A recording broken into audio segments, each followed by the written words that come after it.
नमो भगवते पंचवदनाय सर्वभूतात्मने मूलप्रकृत्यै नमः। मारुतिलक्ष्मणप्राणदाता दशग्रीवदर्पः दशवदनाय नमः। वामे करालवदनं गजमुखं च दक्षिणे पश्चिमे अश्ववदनं नारसिंहमुत्तरे। ऊर्ध्वे हनुमान् पञ्चास्यं भजे पातालभैरवश्चैव रक्षतु दक्षिणे सदा। रक्षतु नरसिंहश्च पश्चिमे च महाबलः। पूर्वे रक्षतु वाराः अग्निदिशि गरुडध्वजः। ऊर्ध्वं हनुमत पातु पातु महाबलः। सर्वतः पातु मां देवो पञ्चवक्त्रो महाबलः। हनुमान् रामभक्तश्च लक्ष्मणप्राणदाता। शत्रुन् संहर मे नित्यं व्याधिन्नाशय सर्वदा। आपदन्नाशनं चैव कुरु देव नमोऽस्तु ते।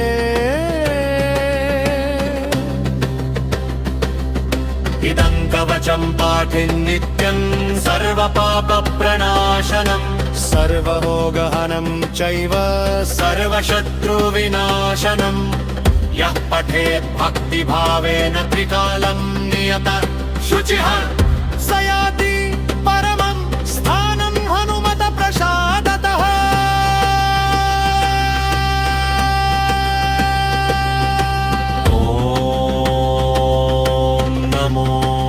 भगवते पंचवदनाय सर्वभूतात्मने मूलप्रकृत्यै नमः। मारुतिलक्ष्मणप्राणदाता दशग्रीवदर्पः दशवदनाय नमः। वामे करालवदनं गजमुखं च दक्षिणे पश्चिमे अश्ववदनं नारसिंहमुत्तरे। ऊर्ध्वे हनुमान् पञ्चास्यं भजे पातालभैरवश्चैव रक्षतु दक्षिणे सदा। रक्षतु नरसिंहश्च पश्चिमे च महाबलः। पूर्वे रक्षतु वाराः अग्निदिशि गरुडध्वजः। हनुमत पातु महाबलः। सर्वतः पातु मां देवो पञ्चवक्त्रो महाबलः। हनुमान् रामभक्तश्च लक्ष्मणप्राणदाता। शत्रुन् संहर मे नित्यं व्याधिन्नाशय सर्वदा। आपदन्नाशनं चैव कुरु देव नमोऽस्तु ते।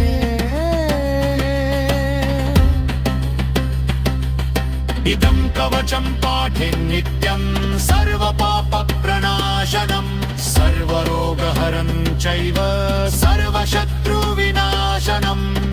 यः पठेत् भक्तिभावेन त्रिकालं नियतः शुचिः स याति परमं स्थानं हनुमत प्रसादतः।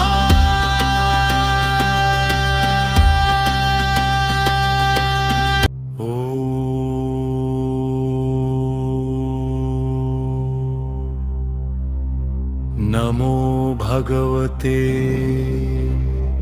पंचवदनाय सर्वभूतात्मने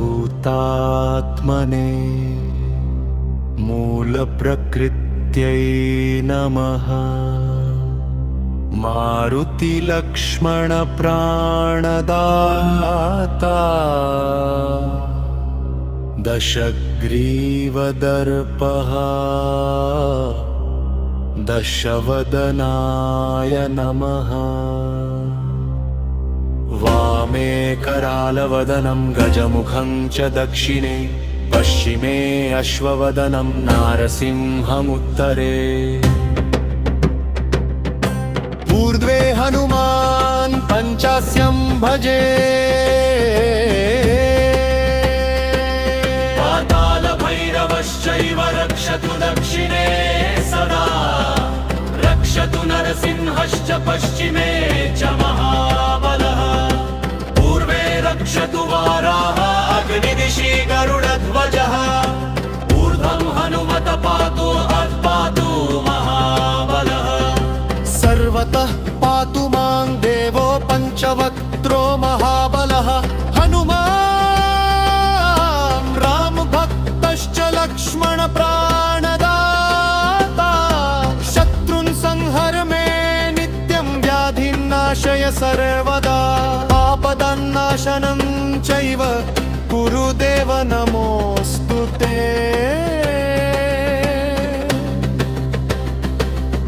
इदं कवचं पाठिन् नित्यं सर्वपापप्रणाशनं। सर्वभोगहनं चैव सर्वशत्रुविनाशनं। यः पठेत् भक्तिभावेन त्रिकालं नियतः शुचिः स याति परमं स्थानं हनुमत प्रसादतः।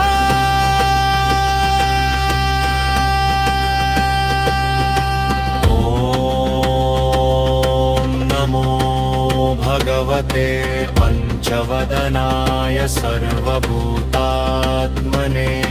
मूलप्रकृते नमः। मारुतिलक्ष्मणप्राणदाता। दशग्रीवदर्पः दशवदनाय नमः। वामे करालवदनं गजमुखं च दक्षिणे पश्चिमे अश्ववदनं नारसिंहमुत्तरे। ऊर्ध्वे हनुमान् पञ्चास्यं भजे। पातालभैरवश्चैव रक्षतु दक्षिणे सदा। रक्षतु नरसिंहश्च पश्चिमे च महाबलः। पूर्वे रक्षतु वाराः अग्निदिशि गरुडध्वजः। हनुमत पातु महाबलः। सर्वतः पातु मां देवो पञ्चवक्त्रो महाबलः। हनुमान् रामभक्तश्च लक्ष्मणप्राणदाता। शत्रुन् संहर मे नित्यं व्याधिन्नाशय सर्वदा। आपदन्नाशनं चैव कुरु देव नमोऽस्तु ते।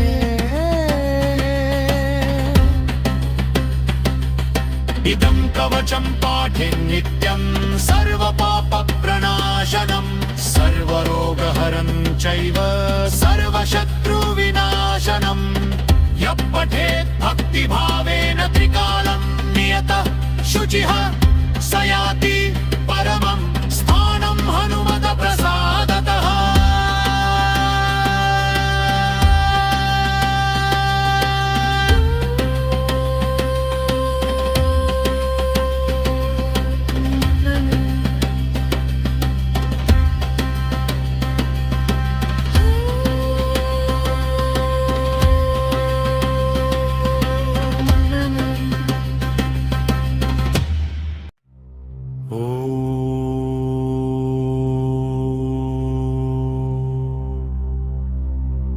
नमो भगवते पञ्चवदनाय सर्वभूतात्मने मूलप्रकृत्यै नमः। मारुतिलक्ष्मणप्राणदाता। दशग्रीवदर्पः दशवदनाय नमः। वामे करालवदनं गजमुखं च दक्षिणे पश्चिमे अश्ववदनं नारसिंहमुत्तरे। हनुमान् पञ्चास्यं भजे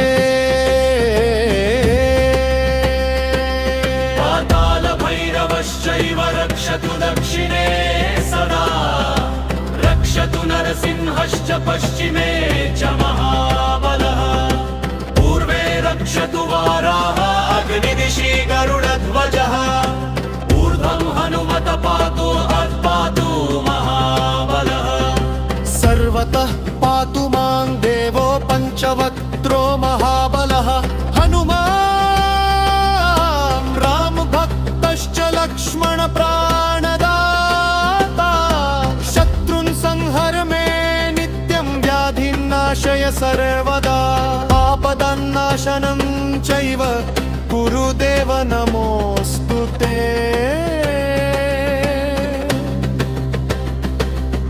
इदं कवचं पाठिन्नित्यं सर्वपापप्रणाशनं सर्वरोगहनं चैव सर्वशत्रुविनाशनं यः पठेत् भक्तिभावेन त्रिकालं नियत शुचिः स याति परमं स्थानं हनुमत प्रसादतः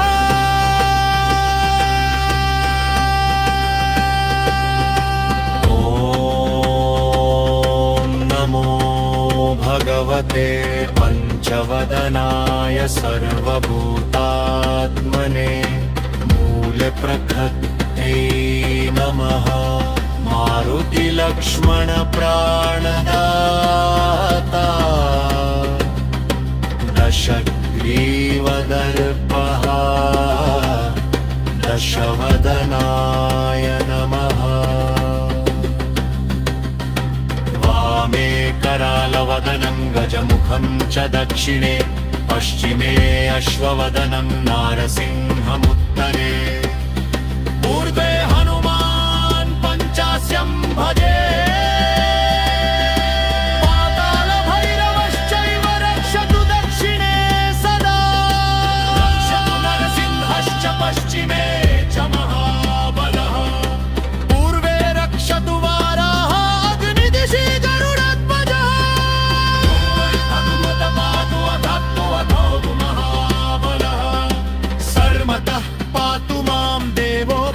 वक्त्रो महाबलः हनुमान्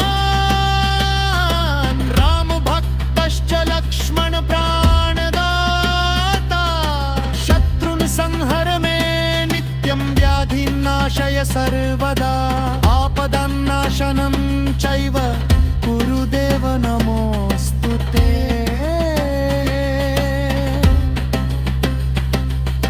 इदं कवचं पाठिन्नित्यं सर्वपापप्रणाशनं सर्वरोगहरं चैव सर्वशत्रुविनाशनं यः पठेत् भक्तिभावेन त्रिकालं नियतः शुचिः स याति परमं स्थानं हनुमत प्रसादतः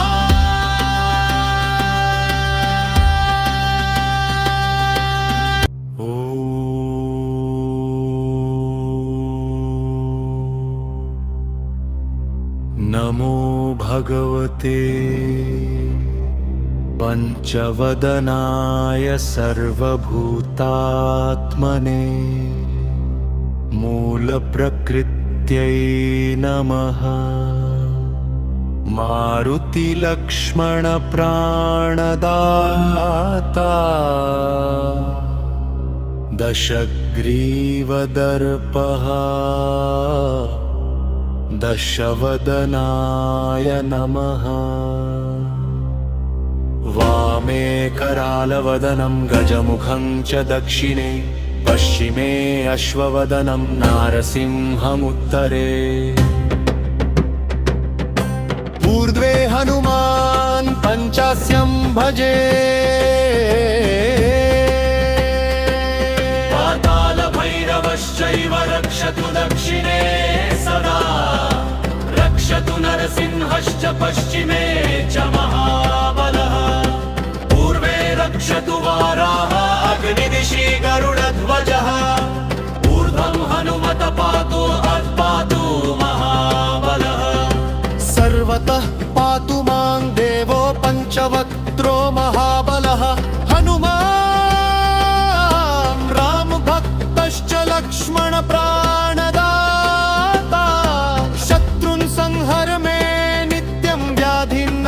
सर्वदा आपदन्नाशनं चैव गुरुदेव नमोऽस्तु ते।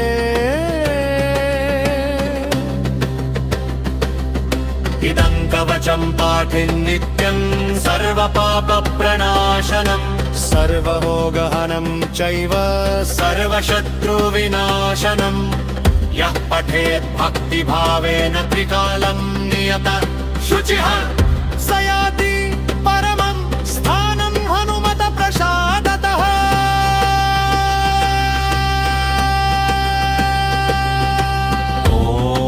ॐ नमो भगवते पञ्चवदनाय सर्वभूतात्मने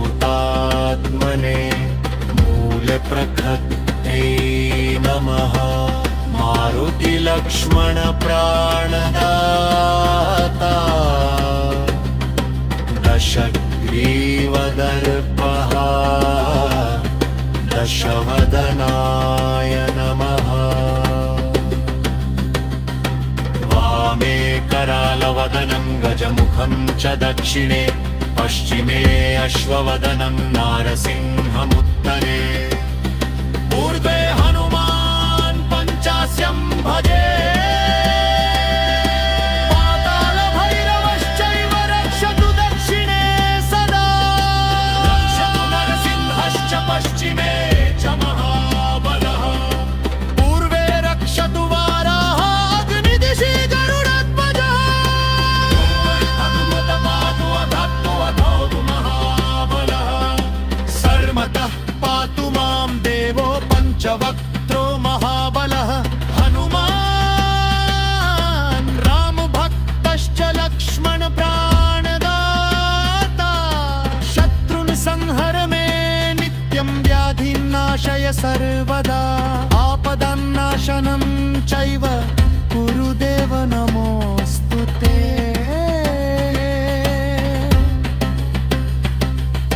इदं कवचं पाठिन्नित्यं सर्वपापप्रणाशनं सर्वरोगहरं चैव सर्वशत्रुविनाशनं यः पठेत् भक्तिभावेन त्रिकालं नियतः शुचिः स याति परमं स्थानं हनुमत प्रसादतः।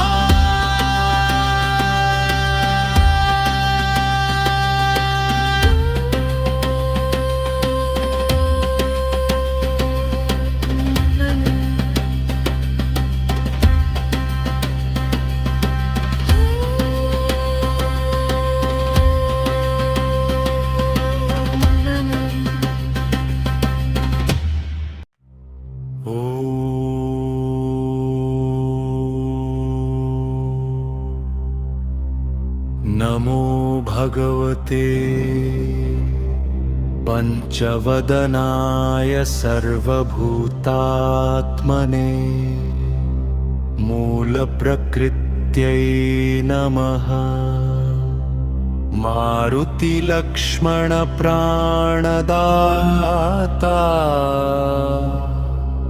दशग्रीवदर्पः दशवदनाय नमः। वामे करालवदनं गजमुखं च दक्षिणे पश्चिमे अश्ववदनं नारसिंहमुत्तरे ऊर्ध्वे हनुमान् पञ्चास्यं भजे। पातालभैरवश्चैव रक्षतु दक्षिणे सदा रक्षतु नरसिंहश्च पश्चिमे च महाबलः पूर्वे रक्षतु वाराः अग्निदिशि गरुडध्वजः ऊर्ध्वं हनुमत पातु अत्पातु महाबलः सर्वतः पातु मां देवो पञ्चवक्त्रो महाबलः हनुमान् रामभक्तश्च लक्ष्मण प्राणदाता शत्रुन् संहर मे नित्यं व्याधिनाशय सर्वदा आपदन्नाशनं चैव गुरुदेव नमोऽस्तु ते।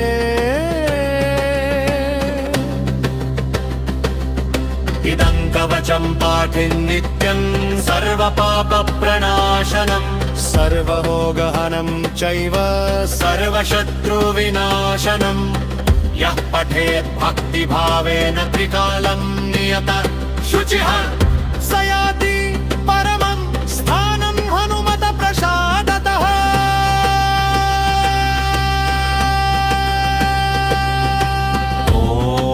ॐ नमो भगवते पञ्चवदनाय सर्वभूतात्मने मूलप्रकृते नमः मारुतिलक्ष्मणप्राणदाता दशग्रीवदर्पः दशवदनाय नमः वामे करालवदनं गजमुखं च दक्षिणे पश्चिमे अश्ववदनं नारसिंहमुत्तरे ऊर्ध्वे हनुमान् पञ्चास्यं भजे पातालभैरवश्चैव रक्षतु दक्षिणे सदा रक्षतु नरसिंहश्च पश्चिमे च महाबलः पूर्वे रक्षतु वाराः अग्निदिशि गरुडध्वजः हनुमत पातु अधत्तु अथोतु महाबलः सर्वतः पातु मां देवो पञ्चवक्त्रो महाबलः हनुमान् रामभक्तश्च लक्ष्मण प्राणदाता शत्रुन् संहर मे नित्यं व्याधिनाशय सर्वदा आपदन्नाशनं चैव कुरु देव नमोऽस्तु ते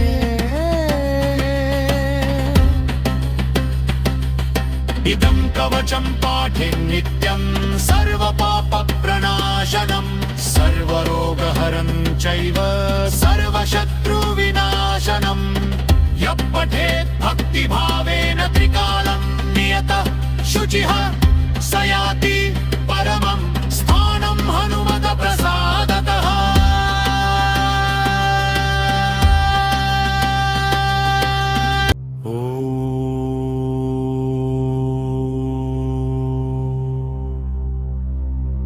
नमो भगवते पञ्चवदनाय सर्वभूतात्मने मूलप्रकृत्यै नमः मारुतिलक्ष्मणप्राणदाता दशग्रीवदर्पः दशवदनाय नमः वामे करालवदनं गजमुखं च दक्षिणे पश्चिमे अश्ववदनं नारसिंहमुत्तरे ऊर्ध्वे हनुमान् पञ्चास्यं भजे पातालभैरवश्चैव रक्षतु दक्षिणे सदा रक्षतु नरसिंहश्च पश्चिमे च महाबलः पूर्वे रक्षतु वाराः अग्निदिशि गरुडध्वजः ऊर्ध्वं हनुमत पातु अत्पातु महाबलः सर्वतः पातु मां देवो पञ्चवक्त्रो महाबलः हनुमान् रामभक्तश्च लक्ष्मण प्राणदाता शत्रुन् संहर मे नित्यं व्याधिनाशय सर्वदा आपदन्नाशनं चैव कुरु देव नमोऽस्तु ते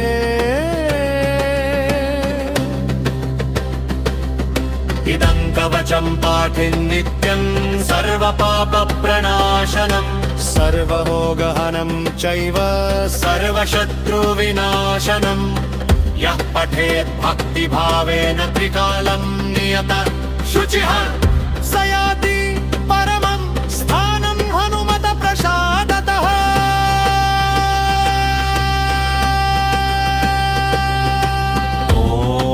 ॐ नमो भगवते पञ्चवदनाय सर्वभूतात्मने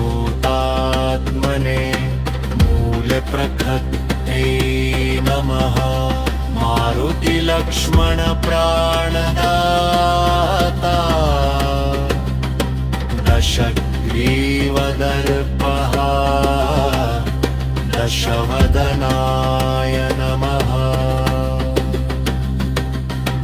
वामे करालवदनं गजमुखं च दक्षिणे पश्चिमे अश्ववदनं नारसिंहमुत्तरे ऊर्ध्वे हनुमान् पञ्चास्यं भजे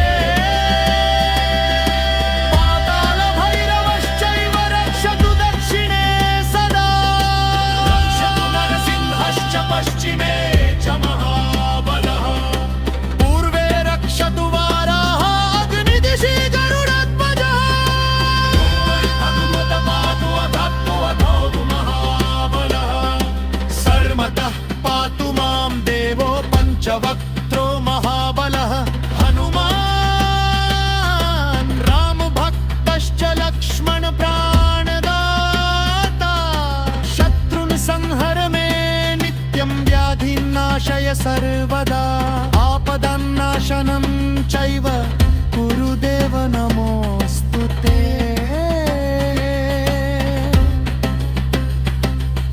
इदं कवचं पाठे नित्यं सर्वपापप्रणाशनं सर्वरोगहरं चैव सर्वशत्रुविनाशनं यः पठेत् भक्तिभावेन त्रिकालं नियतः शुचिः स याति परमं स्थानं हनुमत प्रसादतः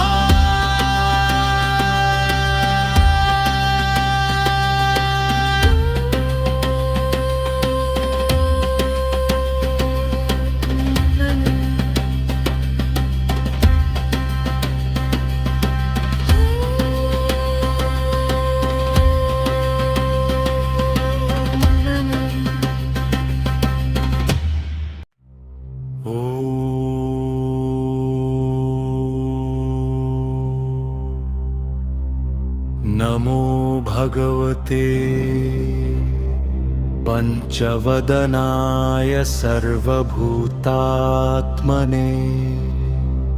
मूलप्रकृत्यै नमः मारुतिलक्ष्मणप्राणदाता दशग्रीवदर्पः दशवदनाय नमः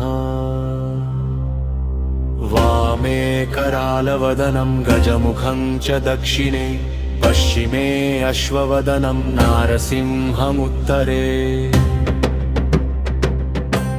ऊर्ध्वे हनुमान् पञ्चास्यं भजे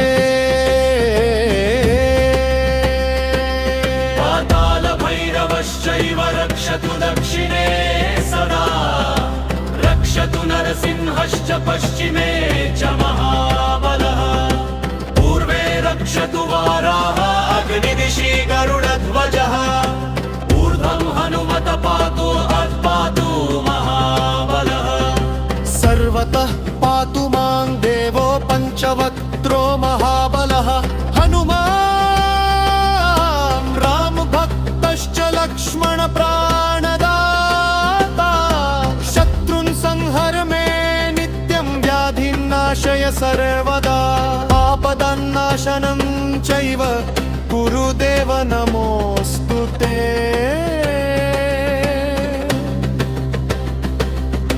इदं कवचं पाठे नित्यं सर्वपापप्रणाशनं सर्वरोगहनं चैव सर्वशत्रुविनाशनं यः पठेत् भक्तिभावेन त्रिकालं नियतः शुचिः स याति परमं स्थानं हनुमत प्रसादतः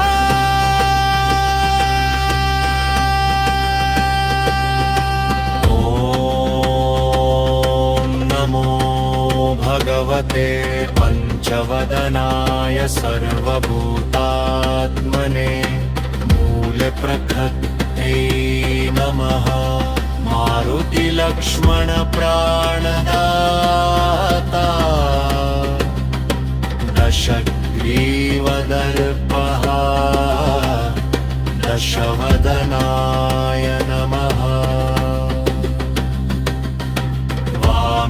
करालवदनं गजमुखं च दक्षिणे पश्चिमे अश्ववदनं नारसिंहमुत्तरे ऊर्ध्वे हनुमान् पञ्चास्यं भजे पातालभैरवश्चैव रक्षतु दक्षिणे सदा रक्षतु नरसिंहश्च पश्चिमे च महाबलः पूर्वे रक्षतु वाराः अग्निदिशि गरुडध्वजः हनुमत पातु अधत्तु अधोतु महाबलः सर्वतः पातु मां देवो पञ्चवक्त्रो महाबलः हनुमान् रामभक्तश्च लक्ष्मण प्राणदाता शत्रुन् संहर मे नित्यं व्याधिनाशय सर्वदा आपदन्नाशनं चैव कुरु देव नमोऽस्तु ते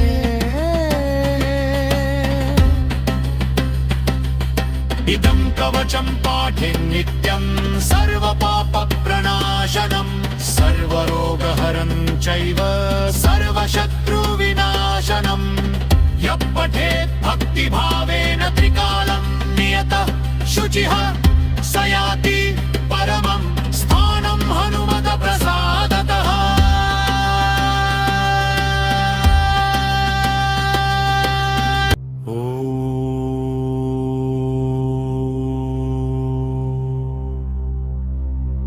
नमो भगवते पञ्चवदनाय सर्वभूतात्मने मूलप्रकृत्यै नमः मारुतिलक्ष्मणप्राणदाता दशग्रीवदर्पः दशवदनाय नमः वामे करालवदनं गजमुखं च दक्षिणे पश्चिमे अश्ववदनं नारसिंहमुत्तरे ऊर्ध्वे हनुमान् पञ्चास्यं भजे पातालभैरवश्चैव रक्षतु दक्षिणे सदा रक्षतु नरसिंहश्च पश्चिमे च महाबलः पूर्वे रक्षतु वाराः अग्निदिशि गरुडध्वजः ऊर्ध्वं हनुमत पातु अत्पातु महाबलः सर्वतः पातु मां देवो पञ्चवक्त्रो महाबलः हनुमान् रामभक्तश्च लक्ष्मण प्राणदाता शत्रुन् संहर मे नित्यं व्याधिनाशय सर्वदा आपदन्नाशनं चैव कुरु देव नमोऽस्तु ते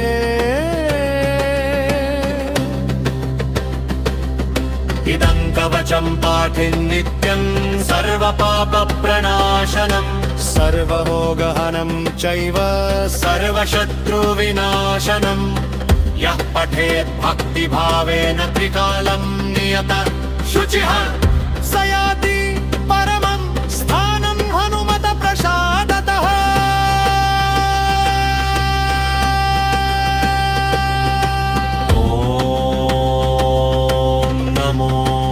भगवते पञ्चवदनाय सर्वभूतात्मने मूलप्रकृत्यै नमः मारुतिलक्ष्मणप्राणदाता दशग्रीवदर्पः दशवदनाय नमः वामे करालवदनं गजमुखं च दक्षिणे पश्चिमे अश्ववदनं नारसिंहमुत्तरे ऊर्ध्वे हनुमान् पञ्चास्यं भजे पातालभैरवश्चैव रक्षतु दक्षिणे सदा रक्षतु नरसिंहश्च पश्चिमे च महाबलः पूर्वे रक्षतु वाराः अग्निदिशि गरुडध्वजः हनुमत पातु अधत्तु अधोतु महाबलः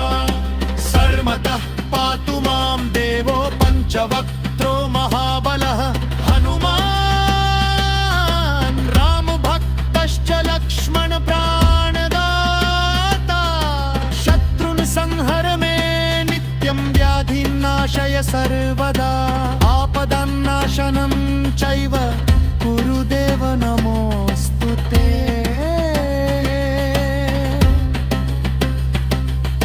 इदं कवचं पाठे नित्यं सर्वपापप्रणाशनं सर्वरोगहरं चैव सर्वशत्रुविनाशनं